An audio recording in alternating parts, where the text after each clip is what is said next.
We heard you had a unit on continents and social studies. Can you tell us about it? Sure. So we spent some time learning what the 7 continents are.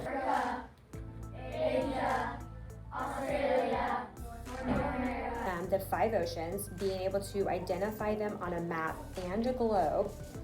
They learned some facts about the continents, and then we did a big project for them to display all of their knowledge that they had learned during that unit.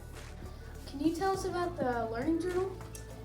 Yes, so every unit that I do in here has a learning journal that goes with it. The learning journal is created in Keynote, and then it's airdropped to the kids at the beginning of each unit.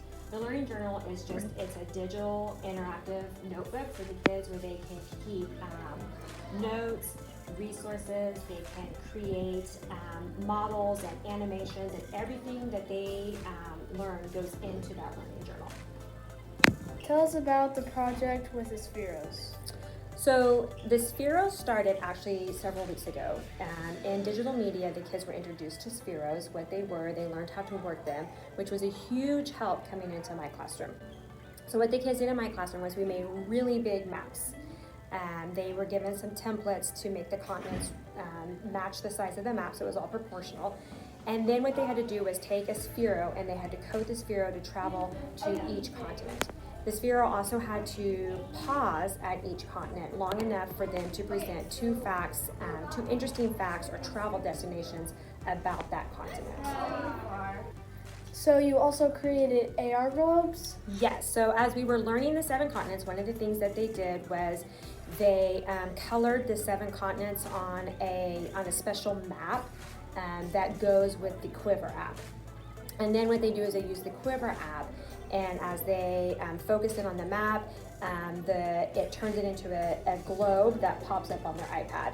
Then they were able to turn the globe, and they were able to do a recording with that of them identifying the 7 continents on the globe before they could start the Sphero project. Was this project difficult for the students?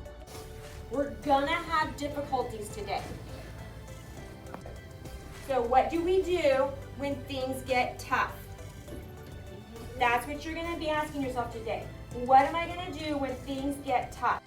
5th grader Kagan had this to say. Coding takes a bunch of patience, and it's pretty hard to do, and you can get really frustrated at sometimes. What I like about this project is that we get to work together, and coding is also kind of fun.